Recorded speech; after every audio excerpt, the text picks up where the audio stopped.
Bonsoir et bienvenue sur Agora Côte d'Azur dans Parlons des droits humains, une émission proposée et animée par Martine Monti et Renaud Broukis, avec à la réalisation Nancy Zottier. Ce soir, nous vous invitons à réfléchir à ce qu'est la libre pensée, en lien avec l'athéisme, et aux défis auxquels elle est confrontée dans le monde d'aujourd'hui. Dans la Déclaration universelle des droits de l'homme de 1948, il est énoncé à l'article 18 « Toute personne a droit à la liberté de pensée, de conscience et de religion. Ce droit implique la liberté de changer de religion ou de conviction, ainsi que la liberté de manifester sa religion ou sa conviction, seule ou en commun, tant en public qu'en privé, par l'enseignement, les pratiques, le culte et l'accomplissement des rites. » Depuis les années 50, il ne fait aucun doute que le fait religieux et la pratique religieuse ont régressé de façon significative en France. Et aujourd'hui, si 80% des Français disent avoir été baptisés dans la religion catholique, plus d'un Français sur deux déclare ne pas ou ne plus croire en Dieu. Cependant, qu'ils soient athées ou agnostiques, la plupart de ces gens restent attachés aux valeurs humanistes telles que la laïcité, l'émancipation, la solidarité, la bienveillance, la liberté et en particulier la liberté de penser. La notion de libre pensée, apparue pour la première fois dans un discours de Victor Hugo de 1850, désigne un mode de pensée et d'action qui s'affranchit des postulats religieux, philosophiques, idéologiques ou politiques et qui se fie principalement aux propres expériences de vie du libre penseur, qui se fie également à la logique et à la raison. C'est de ce fait un mode de pensée individualiste, mais dont les valeurs humanistes se veulent universelles. Dans le monde actuel, en proie à de fortes tensions politiques, culturelles et religieuses, on s'en est vraiment rendu compte, marqué également par une augmentation significative des conflits et des guerres, et un manque de repères civilisationnels, les libres penseurs apportent une réflexion et un éclairage sur les modes de pensée et de relations qui devraient permettre de vivre ensemble dans une société laïque de façon respectueuse et apaisée. Aussi, pour entrer dans le monde de la libre pensée et pour découvrir ce qu'elle nous propose, nous avons le plaisir d'accueillir ce soir Gérard Vigneault, écrivain et président de l'Association des libres penseurs du monde francophone. Mais auparavant, nous prenons le temps d'une pause musicale pour écouter Imagine de John Lennon.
Nous avons le plaisir d'accueillir ce soir Gérard Vigneault.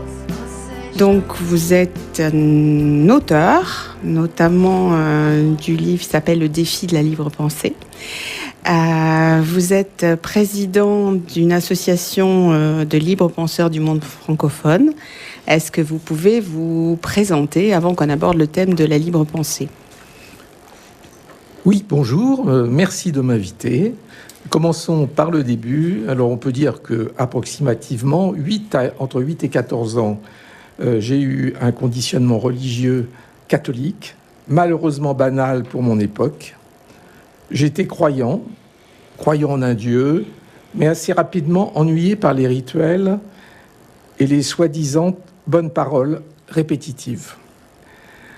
Et ensuite, disons qu'entre 15 et 18 ans, je suis devenu agnostique, puis 20 ans athée, ce qui était ma position, bien sûr, définitive. Athée, libéré de cette influence, je respire enfin. Alors ensuite, on peut dire quand même, c'est un passage ô combien important, mai 68, vivre mai 68 à 20 ans, c'est pas rien. Une expérience imprévue d'émancipation et d'initiation au débat public. C'est là que j'ai connu mes premières assemblées générales, etc. Tout s'enchaîna dans les années suivantes, une psychanalyse personnelle, puis des études de psycho pour devenir psychologue clinicien et ensuite, un peu plus tard, me spécialiser dans la thérapie de couple. Et donc, vous avez défini comment vous êtes devenu libre penseur, c'est-à-dire par l'émancipation essentiellement par rapport à les religions, mais par rapport au fait de pouvoir s'exprimer. Mais qu'est-ce que ça induit dans votre vie actuellement d'être libre penseur ? Alors, puisque l'émancipation, c'est le maître mot, je parle déjà d'émancipation personnelle. Sorti de la religion et, je dirais, affranchi, j'étais vacciné contre les dogmes et contre les propagandes, résolument déterminé à ne plus croire n'importe quoi et n'importe qui. J'étais devenu moi-même. Alors, vous trouverez d'ailleurs dans mon livre toutes ces questions d'émancipation, pas seulement personnelle, là on parle d'émancipation personnelle et de mon cheminement, mais l'émancipation c'est également bien sûr la position sociale. Et donc, il suffit de lire la table des matières pour voir le nombre de sujets énumérés qui sont résolument traités. Nous allons y revenir tout au long de l'émission, puisque nous avons suivi un petit peu cette trame pour préparer. Vous avez parlé d'émancipation. Moi, je voudrais revenir là-dessus, parce que effectivement, on pense souvent à l'émancipation par rapport à la religion. Mais peut-on vraiment s'affranchir de tous les dogmes, de toutes les pensées, de toutes les influences ? Puisque l'éducation est en soi un formatage, quelque part. Comment arrivez-vous à vivre cette libre pensée ? Alors, je dirais, la question, en fait, comment développer une libre pensée, c'est à la fois simple dans les mots, bien plus complexe pour y parvenir.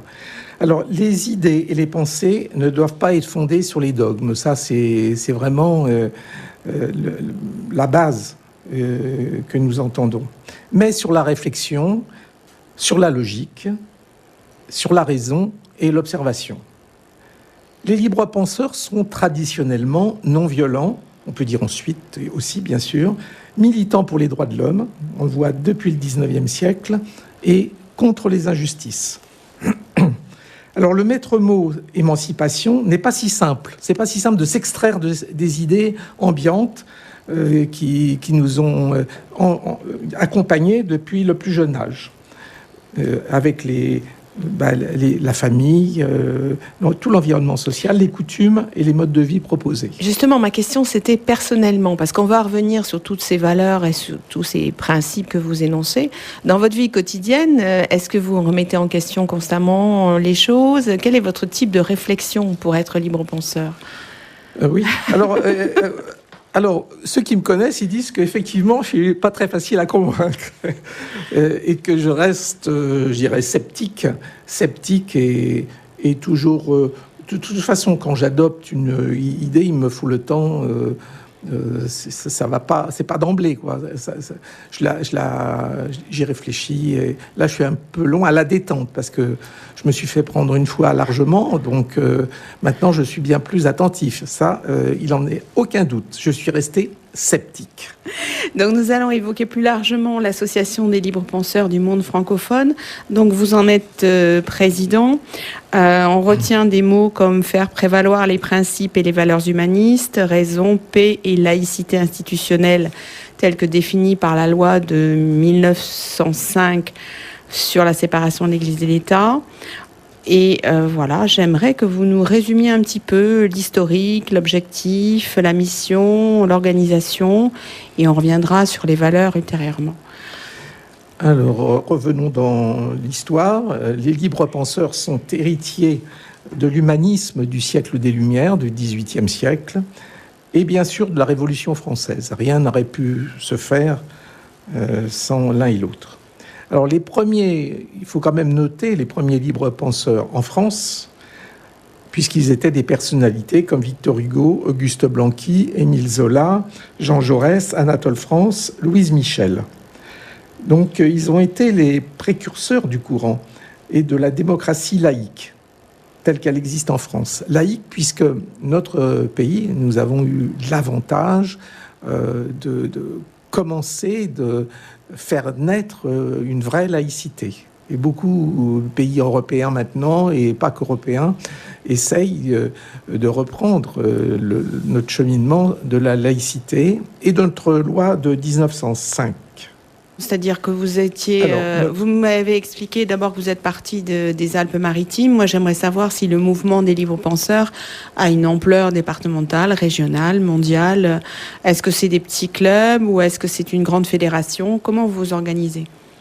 Alors, notre association, l'Association des libres penseurs du monde francophone, elle s'appelait avant l'ALPAM, c'est-à-dire les libres penseurs des Alpes-Maritimes, tout simplement, basée à Nice depuis plusieurs décennies, assez longtemps, environ 25 ans, je pense.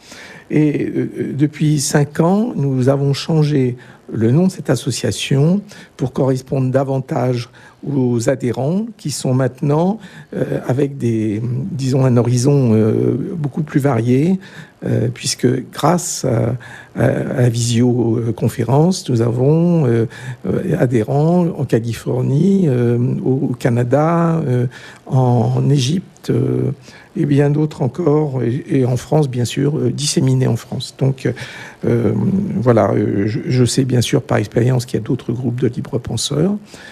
Certains sont proches de nous, d'autres ne le sont pas.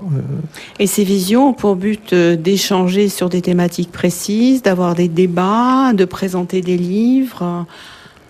Alors oui, les sujets, nous avons mensuellement donc un débat, et les sujets sont variés. On essaie de choisir chaque mois un sujet qui colle à l'actualité. Le prochain, ça sera sur la liberté d'expression. Donc on invite tous ceux qui veulent y venir. Il s'appellera précisément liberté d'expression et la propagande. Et est-ce que ces débats, donc vous les faites entre vous, je dirais entre libres penseurs, ou est-ce que c'est ouvert au public, ou est-ce que vous êtes invité par d'autres associations? Ils sont ouverts au public. Il n'y a pas que les adhérents qui puissent s'exprimer là-dedans. Et est-ce que vous utilisez les réseaux sociaux? Donc la visio, c'est un moyen technique. Est-ce que par les réseaux sociaux, vous lancez des débats de plus grande envergure, ou vous restez quand même sur des cercles plus restreints? Et est-ce que vous accueillez, vous dites que c'est ouvert au public, mais dans l'expression, est-ce que vous accueillez tout le monde? Oui. Mis à part les perturbateurs, bien entendu, nous accueillons. Alors, sur les réseaux sociaux, puisque la question les prend là-dessus, sur les réseaux sociaux, nous utilisons surtout Facebook. Là, depuis le début, assez largement, puisque nous y avons un groupe et nous y avons aussi une page. Donc, sur laquelle le groupe, il doit y avoir pas loin de 2000 personnes. Et grâce à cette possibilité de réseaux sociaux, on a quelques échanges avec des groupes différents du nôtre, c'est vrai. Il y a aussi un site sur lequel nous sommes allés voir un petit peu ce que c'était la libre pensée qui s'appelle Athéopédia.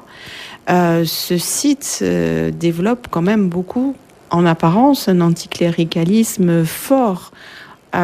pour vous, c'est qu'un élément de la libre pensée, enfin de l'émancipation des libres penseurs.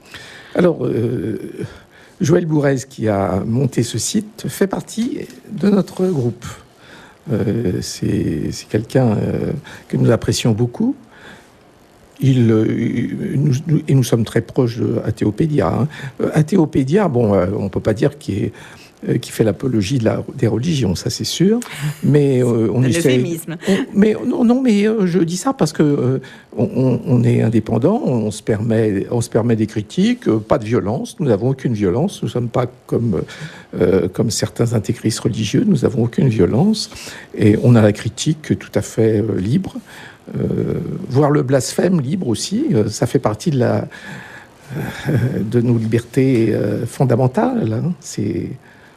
C'est laïque. Nous sommes laïques. Alors, profondément laïques. En étant laïque, est-ce que vous pourriez admettre qu'un croyant soit libre penseur ? On peut l'admettre. Mais actuellement, on n'en a pas. Oui. On n'en a pas parce que, pour la bonne raison, c'est que les religieux sont d'abord de moins en moins nombreux.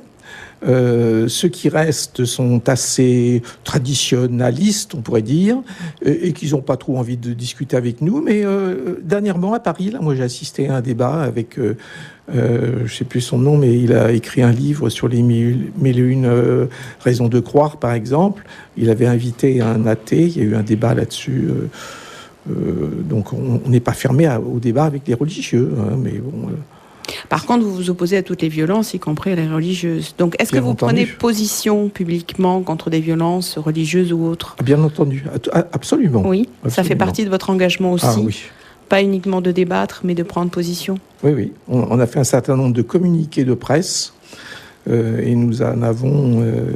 les derniers que je peux vous citer, c'est sur Boualem Sansal, par exemple. On y reviendra peut-être un peu plus tard. On peut l'évoquer là maintenant, si vous voulez. Oui. Boualem Sansal, que moi-même j'ai rencontré il y a un an et demi environ à Nice, qui est libre penseur. Je lui avais expliqué mon projet de livre et il y adhérait complètement. C'est quelqu'un que j'apprécie particulièrement, Boualem Sansal. Et malheureusement, en France, il y en a beaucoup qui ne se préoccupent pas de cet enfermement et d'un homme qui a 80 ans et qui est dans les geôles algériennes. Hein. Il a le cancer. Il a un état de santé en détérioration. Voilà, un état de santé vraiment pas bon du tout. Et on s'en occupe pas beaucoup de Boualem Sansal, alors qu'il y a un comité de soutien. Et à Paris, moi, je suis présent à chaque fois que je le peux. Sur son soutien, bien évidemment. D'accord. C'est un bon exemple, à mon avis, oui, tout à fait. d'un soutien et d'actualité. Et d'actualité, qui en dit long sur notre relation avec des puissances étrangères aussi. Et voilà, moi je voudrais revenir un peu, on a évoqué les croyants, sur des définitions comme croyants, pratiquants, athées, agnostiques, pour un petit peu éclairer ce que c'est. Culturellement, il y a beaucoup de chrétiens en France, mais qui ne pratiquent plus. Est-ce que vous pouvez nous donner des définitions et un peu un éclairage Oui, enfin des définitions. Pratiquants, on sait qu'ils vont aux offices, gentiment, régulièrement. Autrement, beaucoup ne sont pas pratiquants, mais ils se disent tout de même... dans la culture, non seulement dans la culture, mais aussi dans le dogme. C'est-à-dire qu'ils ne refusent pas le dogme, ils l'acceptent. Donc, et puis, bien sûr, les agnostiques qui doutent, alors, ils ne savent pas. Ils sont beaucoup. Alors, en France, on est environ à 33% de catholiques, environ 30% d'agnostiques, et le reste, ils sont athées ou n'ont pas réfléchi à la question. Oui. Parce que l'athée a une affirmation de la négation de Dieu. Ah oui. Il a réfléchi à la question. Après, il y a ceux qui ne sont mais on ne croit pas n'importe quoi, ça c'est vrai. Hein. Ça c'est clair. Je vous laisse qualifier Dieu de n'importe quoi. Ah, c'est bien évidemment, c'est une... Alors, on peut parodier tout de suite les 1000 raisons de croire. Les 1000 raisons de croire, elles sont toutes autant farfelues les unes que les autres. Si on prend le temps de les éplucher une à une, c'est de l'intox pur et simple. Je veux dire que les religions, c'est une fausseté institutionnalisée. Donc, sans violence, hein, moi je leur tords pas le cou, mais je donne mon point de vue.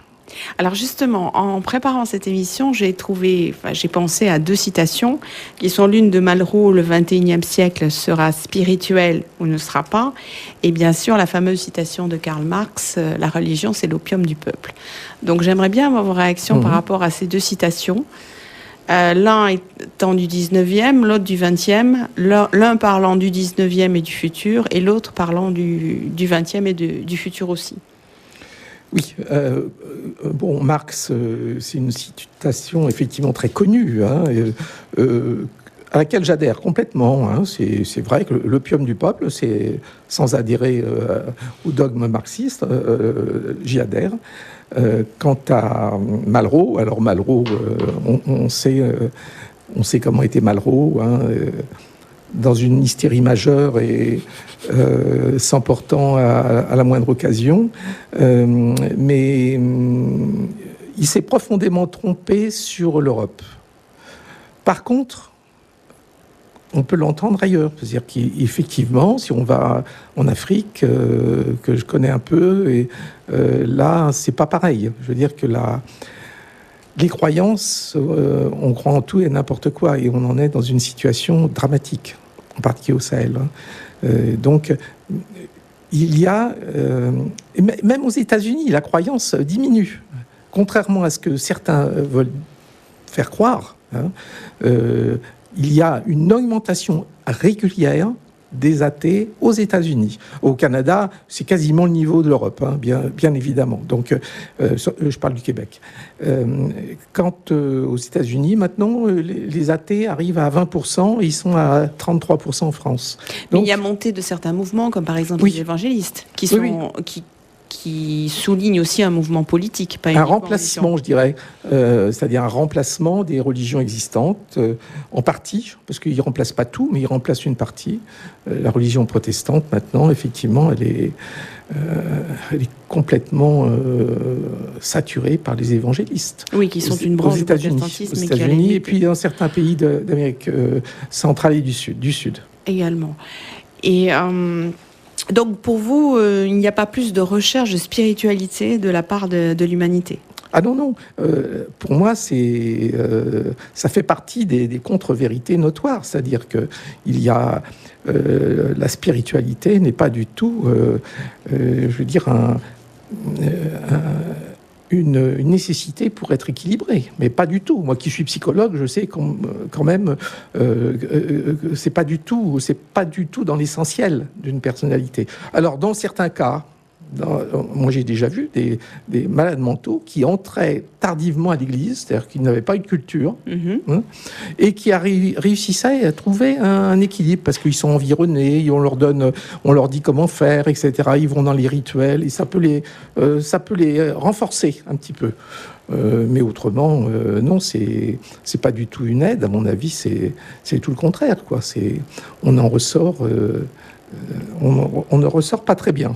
Mais il y a des dogmes comme le marxisme ou l'application du marxisme qui ont donné lieu à des courants tout aussi dangereux que des courants religieux. Tout à fait.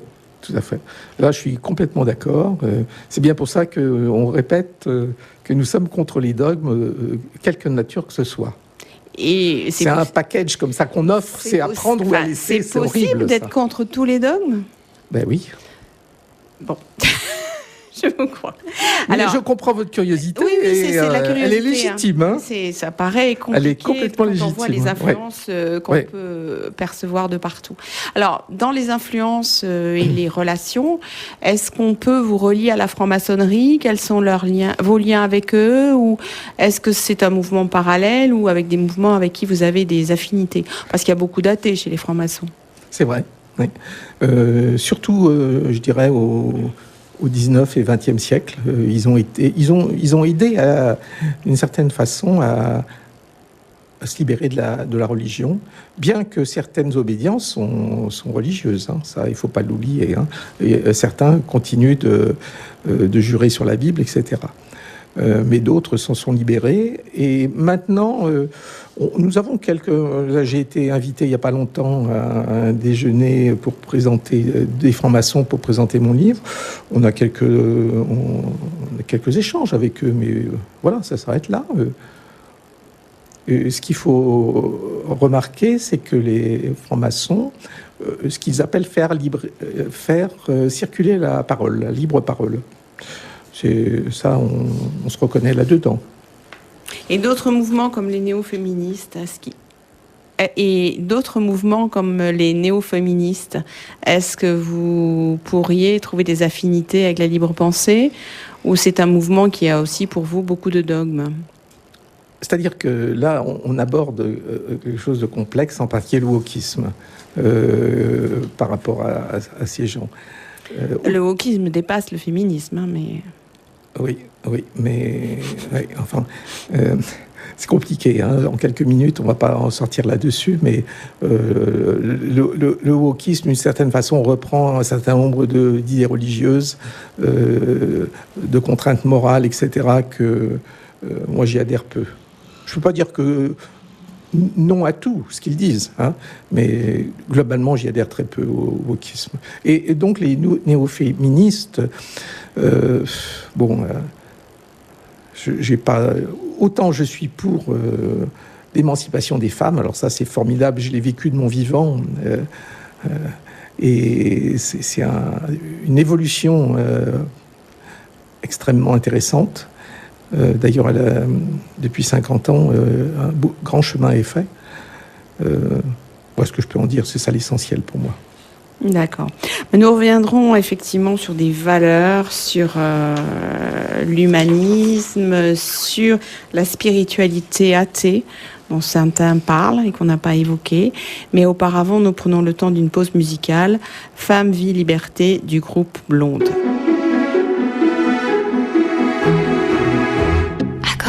Sur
liberté.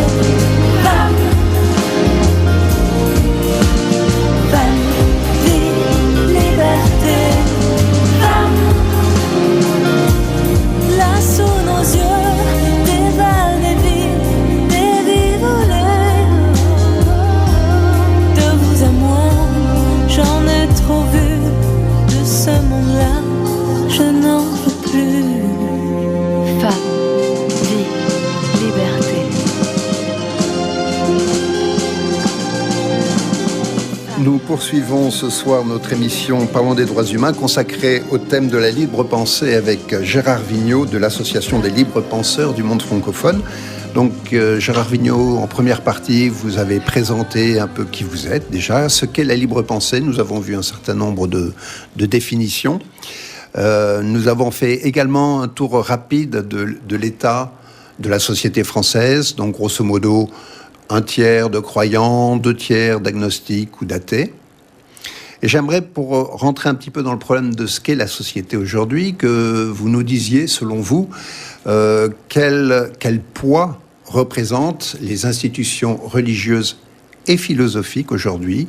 Alors quand je dis en termes de poids politique, en termes d'influence négative et positive aussi. Qu'est-ce que les institutions religieuses, selon vous, représentent en France aujourd'hui ? Oui, alors le poids, je dirais, d'ailleurs l'expression est bien prise parce que ça semble lourd. c'est du lourd, les institutions religieuses. Par exemple, sur l'expression dans les médias, nous avons très peu de place. Heureusement, voilà, vous nous invitez aujourd'hui, c'est fantastique.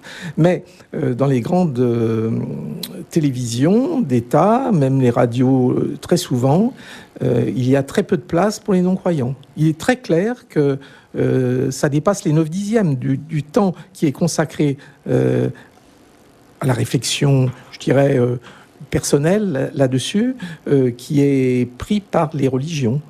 Nous avons un déficit considérable pour nous exprimer et c'est très difficile. Quant au poids, alors, puisque ce poids lourd qu'ils ont, c'est de toutes les façons, c'est difficile puisque la population, malheureusement, n'est que suiveuse, c'est-à-dire que les religions n'aident pas du tout à la réflexion. Elles apportent leur Pâques, qui a été écrit il y a 2 millénaires, et on croit ou on ne croit pas.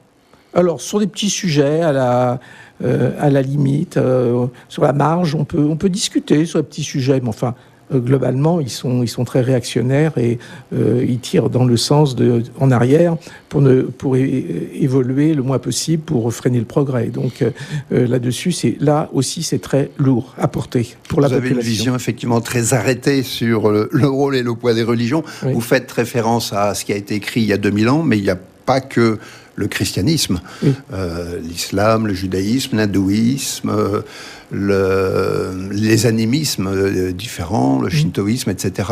Nous sommes, même si nous sommes une société essentiellement d'origine judéo-chrétienne, il y a quand même des tas d'autres philosophies, réflexions, religieuses ou non, qui imprègnent effectivement la société française. Et je voudrais revenir justement sur le terme de spiritualité que vous avez évoqué tout à l'heure, où vous vous êtes positionné contre la spiritualité. Pour moi, la spiritualité, c'est la réflexion des choses de l'esprit. C'est l'esprit. Et il me semble que dans la libre pensée, il y a toute une réflexion, justement, pour se libérer d'un certain nombre de choses, mais pour essayer de faire avancer les choses, de considérer l'être humain en tant qu'individu et en tant que membre d'une société. Oui, c'est plus une question de vocabulaire, à mon avis, puisque reprendre des mots des religieux, à mon avis, ça ne permet pas d'éclaircir la situation. Donc, plutôt que de spiritualité athée, moi, j'aime bien parler de réflexion, j'aime bien parler de pensée. Nous pouvons être des penseurs, nous pouvons avoir une réflexion, aussi large soit-elle. La spiritualité, certains athées comme André Comte-Sponville l'utilisent, pourquoi pas, mais moi je m'embarque pas avec ce vocabulaire. C'est comme la foi, je n'utilise pas ce mot-là. Il y a des mots qui ont été tellement violents et tellement une connotation négative que je préfère en prendre d'autres, mais ça c'est un point de vue personnel. La réflexion, c'est une très grande chose, c'est élémentaire, et c'est ce qui nous pousse en avant. Vous faites référence à Comte-Sponville, André Comte-Sponville, qui a effectivement écrit La philosophie de l'athéisme, où il se déclare effectivement profondément athée, et où il développe quand même une réflexion de l'esprit, puisque spirituel et esprit, et qu'on soit croyant ou non, on a un esprit qui nous aide à réfléchir sur les choses de la vie. Donc effectivement, c'est peut-être une question de sens des mots, et je crois qu'il faut casser les mots, aller au-delà de ce que les religions, peut-être, ont voulu imposer à un moment donné. Je voudrais en venir aux valeurs, effectivement, que portent les libres penseurs. Quelles sont les valeurs phares que vous voudriez mettre en avant lorsque vous évoquez la libre pensée ? Alors, la première des valeurs, ça vous la devinez, d'ailleurs on ne la cache pas, c'est la liberté. Liberté, égalité, fraternité. D'ailleurs, depuis la Révolution française, c'est aussi la première des valeurs. Et nous y sommes bien attachés, considérablement attachés à la liberté. Alors, excusez-moi, je vous interromps là, parce que liberté, il n'y a pas de mot plus explosif que ça. Donc, liberté, qu'est-ce que ça veut dire pour vous ? Ça veut dire qu'on peut définir avec certaines images et la non-nuisance à autrui. C'est ça la limite essentielle de la liberté. C'est-à-dire à autrui et à la nature, j'ajouterais pour les écologistes, puisque c'est une valeur montante, l'écologie. Il faut bien l'entendre, c'est nécessaire, elle n'était pas dans les religions. Et cette non-nuisance à autrui et à la nature, ça définit bien le cadre de la liberté, c'est-à-dire de pouvoir jouir de ce que l'on souhaite, d'avoir des désirs, d'y voir clair et de les vivre autant que possible. Alors, je vais revenir à ce que vous disiez également tout à l'heure, c'est que la libre pensée, promeut l'émancipation. Et je reviens effectivement au formatage auquel tout être humain est soumis par la langue, par l'éducation, par le début des relations sociales entre un individu, ses parents, son environnement. Nous sommes tous soumis à des conditionnements, des formatages. Le but du jeu, finalement, c'est de s'émanciper, selon vous, de ces formatages pour arriver à penser par soi-même. Donc, la liberté, c'est je fais ce que je veux ou, in fine, je veux ce que je fais. Alors, s'émanciper, puisqu'on parle de formatage, etc., je pense que tout n'est pas à rejeter. Mais par contre, tout est à réfléchir. Il y a ce que l'enfant entend, il y a ce que l'enfant ressent et qui progressivement fait sa propre expérience. Donc, il y a tout un domaine qui peut être remis en cause et dont il peut s'affranchir. Et ça, c'est l'objectif, je dirais, de toute personne qui réfléchit, qu'elle soit athée ou qu'elle soit croyante, qu'elle soit agnostique. Réfléchir par soi-même. Et je reviens à la question des dogmes que vous souleviez tout à l'heure.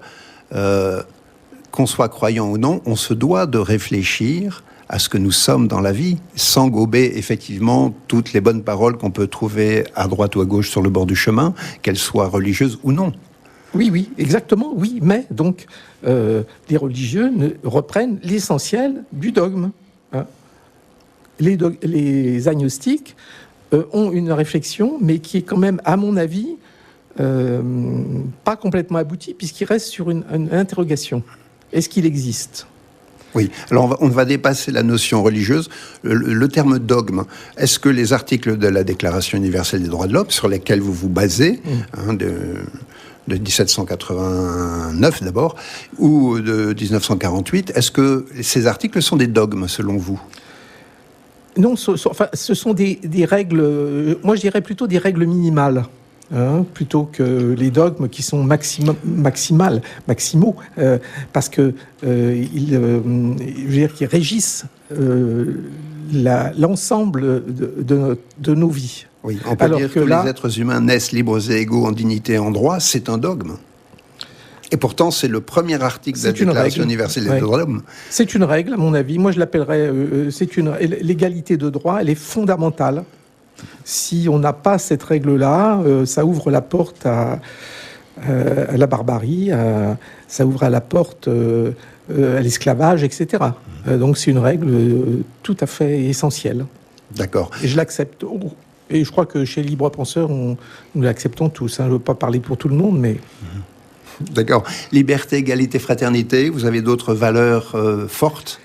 Alors, puisque nous sommes au XXIe siècle, je le disais tout à l'heure, l'écologie montante est nous faire reconnaître la non-nuisance à la nature, et je dirais la transparence. Ça, c'est quelque chose aussi de très nouveau comme valeur, puisque lorsqu'on est passé par la psychanalyse et par les libres penseurs, on est vraiment vacciné contre il faut pas le dire, contre je te le dis mais répète pas, contre non, il faut pouvoir parler librement, sans exclusif, sans cachotterie, et être transparent. Ça ne porte pas la violence. Souvent, c'est le contraire, c'est l'ambiguïté, ou quand les choses s'embrouillent qu'on commence à être violent. Quand on le dit clairement, voilà, ça n'agresse personne. Même les caricatures ne doivent pas agresser. Ça fait partie tout à fait de notre façon de nous exprimer sans aucun problème. Vous avez également évoqué tout à l'heure la non-violence, la laïcité. Ça, ce sont des valeurs fortes que vous portez, oui. L'éthique, la solidarité, etc. Quand on reprend l'ensemble des valeurs que vous venez de dénoncer, on retrouve beaucoup de ces valeurs dans les religions d'une manière générale. Mais pas tant que ça. Pas tant que ça, parce que quand on analyse vraiment ce qu'ils racontent, on s'aperçoit qu'il y a beaucoup de contradictions et que jamais aucune idée n'a déclenché autant de guerres que celle des religions. C'est un constat qu'on peut faire, et là je pense qu'il faut faire la différence entre la philosophie, les préceptes, les valeurs justement, et ensuite la façon dont les gens qui croient ou ne croient pas, ou qui croient que Dieu existe ou pas, ou qui croient en n'importe quel mouvement philosophique, la manière dont ils mettent en application ces idées. Et là, quel que soit le camp dans lequel on se trouve, est-ce que vous ne croyez pas que le mode de vie de chacun n'est souvent pas en bonne ligne avec les idées que nous portons? Nobody is perfect. Voilà, exactement. Et on a tous le droit à l'erreur, mais l'erreur permet, avec le temps, d'affiner justement nos comportements et de les remettre en cause. Donc, est-ce que la libre pensée, on pourrait dire que c'est un combat contre l'obscurantisme d'une manière générale? Exactement. Et c'est surtout, moi je le dirais, c'est un outil pour la réflexion. C'est-à-dire, si on n'a pas cet outil-là, c'est-à-dire de la liberté de penser, les discussions et les réflexions sont toujours limitées. Les nôtres peuvent être très larges, quitte ensuite à se préciser, mais elles offrent. C'est un outil dont nous sommes fiers. Une question qui tue un peu. Qu'est-ce que la vérité, selon vous? La réalité bien observée. Et moi, je suis pas trop d'accord avec certains qui disent chacun sa vérité. Alors ça, on est dans le communautarisme, avec le communautarisme d'ailleurs qui fait des dégâts considérables. En ce moment, la plupart des guerres, la plupart des violences sont communautaristes. Donc là, chacun sa vérité, ça ramène les autres à une vérité différente, etc. Non, il n'y a pas de 36 vérités. Dieu existe ou il n'existe pas. Et moi, je suis convaincu. Et il n'y a personne en 2000 ans qui a montré qu'il existait. Donc partir avec une idée aussi farfelue, aussi peu vraisemblable et aussi peu prouvée, pour moi, c'est n'importe quoi. Mais j'allais bien au-delà de la question de Dieu. Il n'y a pas que la question de Dieu. La science, effectivement, nous permet d'avancer dans la connaissance du fonctionnement de ce monde, que ce soit le monde inorganique, les pierres, l'environnement, ou le monde vivant. Et là, il y a énormément de choses à découvrir. Et c'est Edmond Rostand qui disait que la vérité, c'est une erreur qui remplace une autre erreur. Oui, mais la science, nous sommes assez près de la réflexion scientifique, de remettre toujours sur le tapis quelque chose qui n'est pas évident et de continuer à prouver, continuer à vérifier. Chaque nouvelle idée doit être vérifiée autant que nécessaire. Et on est très proche du fonctionnement scientifique, à mon avis. D'accord. J'en viens à la laïcité, donc, qui est une valeur forte pour vous. Oui. Quelle doit être la place de la laïcité ou de l'expression de la laïcité dans l'espace privé, dans l'espace public, dans l'espace civique, selon vous?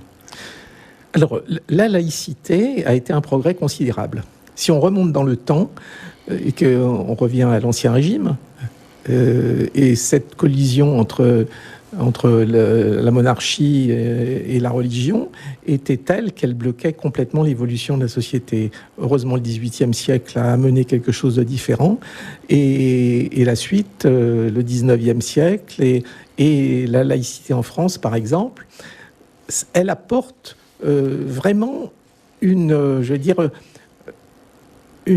liberté, une permission de s'exprimer si on ne croit pas. Ou si on croit différemment, parce que en fait, elle a été créée essentiellement pour que les religions ne se fassent pas la guerre une nouvelle fois, pour sortir des guerres de religion qui étaient nombreuses. Et d'ailleurs, la religion catholique au début freinait l'installation de la laïcité, il est clair. Progressivement, cela a permis à la religion catholique d'évoluer un petit peu, ce qui est bien. Par contre, les Juifs ont été porteurs de laïcité, à mon avis, parce qu'ils étaient, par exemple, en France, très peu nombreux, en beaucoup de pays d'Europe, ils étaient très peu nombreux, ça les protégeait contre une religion dominante. Donc, ils ont été protecteurs de la laïcité. Malheureusement, en Israël, la laïcité, elle n'est pas parfaite. On s'en faut. Oui, mais ceci dit, par rapport au Moyen-Orient, moi je connais un peu Israël, Jordanie, etc. Il fait vraiment meilleur d'être athée en Israël, peut-être pas à Jérusalem, mais à Tel Aviv, oui, que dans les pays environnants. Vous avez parlé de permission de s'exprimer, et préalablement dans la première partie, vous avez évoqué le fait que la prochaine conférence de votre association serait sur la liberté d'expression. J'aimerais que vous nous donniez votre position par rapport à la liberté d'expression et de pensée dans l'espace public. Et quand je dis ça, je pense notamment à toutes les dérives qui peuvent exister. Je pense aux USA, par exemple, où effectivement les réseaux sociaux portés par Elon Musk défendent la libre expression, y compris, je dirais, le port de messages complètement racistes, odieux, dont certains porteurs, comme Kirk, se sont fait assassiner dernièrement. Est-ce que, effectivement, la libre expression n'engendre pas la violence ? Alors, nous sommes dans une période troublée, le moins qu'on puisse dire, y compris aux États-Unis. Moi, j'aime beaucoup ce pays, mais je reconnais que l'arrivée de Musk ou de Trump, ça a bouleversé un certain équilibre existant. Et qu'on ne sait pas bien jusqu'où les choses iront, mais moi, je reste optimiste. Je suis optimiste de nature, et je pense que les démocraties en ont vu d'autres. En Europe, elles sont sorties toujours vainqueurs. J'espère que ça va continuer. Mais la période est difficile. La période est difficile, et il y a un assaut considérable aux démocraties, et en particulier à l'Occident, qui ne va pas faciliter les années prochaines. Dans votre livre, justement, vous évoquez dans le défi de la pensée, vous invitez à penser, vous préconisez, l'individualité en encourageant chacun à traverser son propre chemin. Je reviens un peu à une réflexion de tout à l'heure. Comment est-ce qu'on peut s'extraire, comment on peut extraire l'individu de son entourage, de sa famille, de sa société? Est-ce qu'on risque pas, effectivement, en pensant tout seul, en individu, Est-ce qu'on risque pas d'être générateur d'autres tensions et de dérives totalitaires non contrôlables? Oui, je vais reprendre une formule en même temps, que j'adhère pas plus que ça habituellement, mais là, en même temps, être libre, autonome et aussi en même temps être fraternel, ça doit trouver son équilibre. Alors, il est vrai que moi je constate, en ce qui me concerne, je suis passionné par les voyages. J'avais passé pas mal de temps de ma vie à voyager, et même encore actuel à mon âge. Les voyages, les libres penseurs se retrouvent très très souvent. Ça c'est, je le vois dans notre association. C'est bien pour ça que on a des échanges par visio, parce que les uns et les autres, ils sont en promenade, je ne sais où, d'une semaine à l'autre. Ça change beaucoup, et pas seulement en France, et pas seulement en Europe. Et donc, les libres penseurs sont des grands voyageurs. Parce qu'ils s'extraient de des communautés, et donc ils vont voir ce qui se passe ailleurs.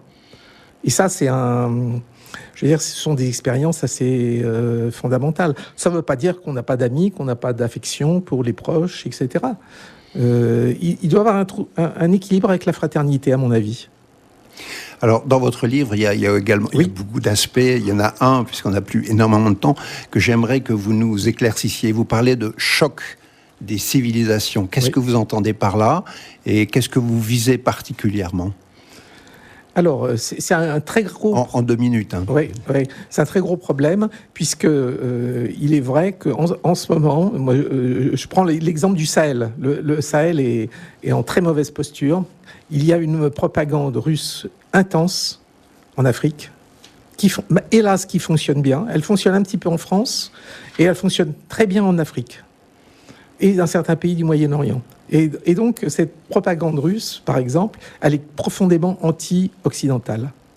Et ça, c'est un choc des civilisations qui est amplifié par des milliers d'informaticiens qui répandent des fake news, qui envahissent notre espace public. Donc, c'est ce choc des civilisations, eh bien... Là, je prends l'exemple des fake news, mais il y a d'autres exemples. Il y a même la guerre en ce moment en Europe qui est revenue. Donc, le choc des civilisations est malheureusement vraiment quelque chose de dangereux. Gérard Vigneault, je vous remercie pour ces précisions. Pour le choc des civilisations, nous reviendrons en toute dernière partie pendant quelques instants sur notamment la montée de l'intelligence artificielle qui vient renforcer encore ces fake news dont vous parliez. Pour l'instant, je vous propose d'écouter One Love de Playing for Change.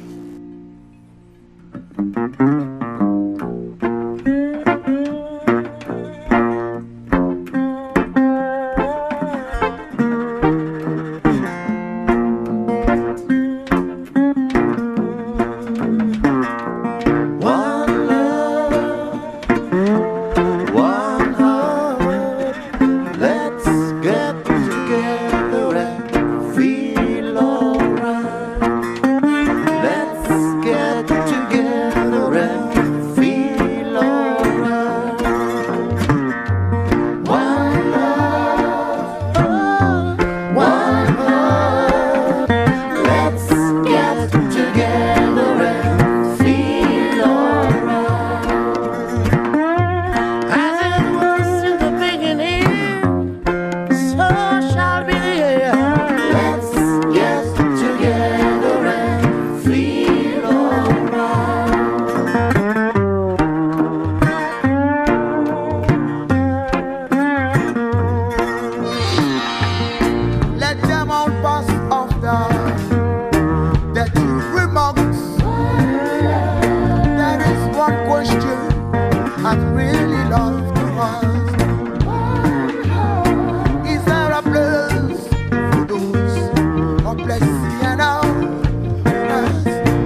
Gérard Vignot, nous reprenons l'émission sur la libre pensée.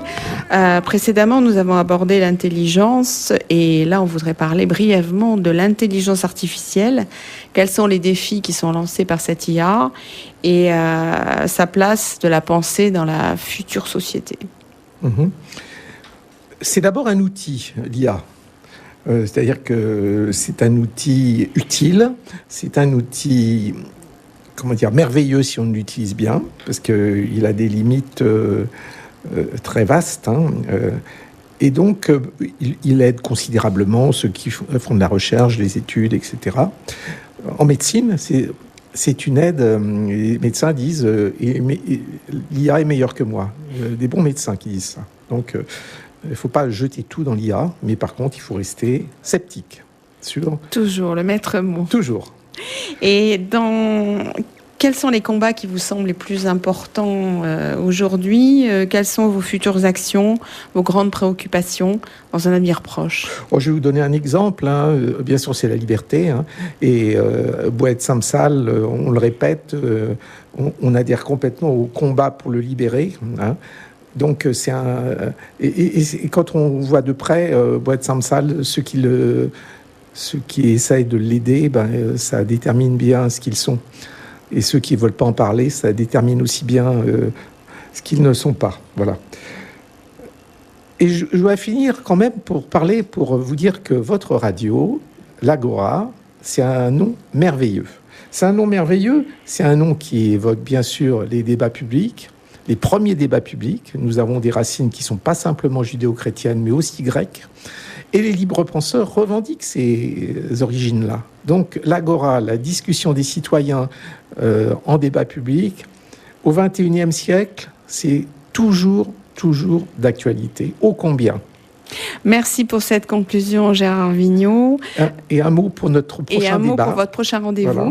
Vous êtes tous invités à participer le dimanche 26 octobre à 20h, qui sera le sujet, la liberté d'expression et la propagande. Vaste sujet.